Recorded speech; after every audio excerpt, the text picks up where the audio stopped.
সম্মানিত ভিউয়ার, বরাবরের মতো আজও আপনাদের সামনে হাজির হয়েছি একটি নতুন রোগীর কেস টেকিং নিয়ে। নাম কামিল, বয়স 28। তার লেফট সাইড মানে তার হ্যান্ডের লেফট সাইড, হাতের বাম সাইড তার কিন্তু ফুলে গেছিল এবং এই অবস্থা কিন্তু ২ থেকে ৩ বছর। তিনি অনেক অ্যালোপ্যাথি ডাক্তার দেখিয়েছেন কিন্তু কাঙ্ক্ষিত আসলে ফলাফল পাওয়া যায়নি। যার কারণে তিনি আমার কাছে আসছেন। আমি রোগীর সাথে কথা বলি কি অবস্থা এবং তার হাতটাও আমরা দেখি। তাহলে আমরা বুঝতে পারবো এবং তার কেস টেকিংটা আমরা কিভাবে করেছিলাম সেটাও আপনাদের সাথে আজকে আমরা ২ বছর আগের ঘটনা। তো শুধু কি এই আপনার এই ডাইন সাইড না বাম সাইড? বাম সাইড। বুকের ওই সাইডও খোলে? বাম সাইড। বুকের ওই সাইড এখন ট্রান্সফার হয়? জি। আর কোনো আর কোনো জায়গাতে না, খালি আপনার আপনার নাম কি? কামিল হোসেন। হ্যাঁ? কামিল হোসেন। কামিল হোসেন। বয়স? 28। আমরা দেখতে পাচ্ছি যে তার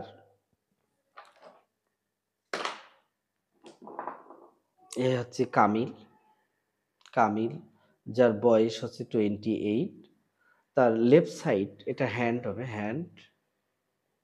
লেফট সাইড হ্যান্ড তার সোয়েলিং হয়ে গেছে এবং ফুলে গেছে। সেখানে কিন্তু আসলে ফুলে গেলেই যে কিডনি রোগীর গায়ে পানি এসে জিনিসটা এমনটা আ লক্ষণে ধরা পড়ে না।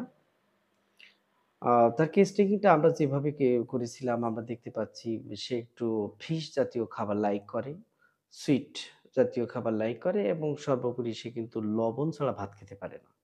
এটা একটা সিম্পটম আমাদের। আমাদের কিন্তু রোগীর সিম্পটম নিতে হবে। এরপরে পানির পিপাসা কমই, স্টুল হার্ড ছিল।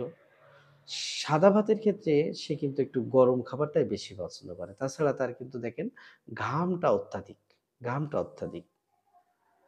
মেমোরি ঠিকই আছে। অ সব ধরনের সিম্পটোমোলজি আমরা আ সমন্বয় করে এবং রেপার্টরি ঘেঁটে আমরা দেখতে পাচ্ছি যে তার ঘাম অত্যাধিক থাকার কারণে এখানে ফার্স্ট গ্রেডের মেডিসিন আছে নাইট্রিক অ্যাসিড, সাইলেন্সিয়া এবং সেকেন্ড গ্রেডের মেডিসিন আছে calcarea, carb, mercurius, natrum mur, sulphur, pulsatilla. এরপরে তার যেহেতু সে একটু সল্ট ডিজার করে, সেখানেও ফার্স্ট গ্রেডের কভার করছে। ওভারঅল পর্যবেক্ষণ করে আমরা কিন্তু নেট্টামোরটা তাকে এপ্লাই করেছি। যেহেতু শততমিক পদ্ধতি, এই নেট্টামোরের ২০০ 1M এবং 10M 201M এবং 10M মেডিসিন আমি ধারাবাহিকভাবে এপ্লাই করব। এর সাথে কমপ্লিমেন্টারি মেডিসিন হিসেবে রাস্টাক রাখছি যদি পরে প্রয়োজন হয়। এর ফলো আপ আমি আপনাদেরকে জানাবো।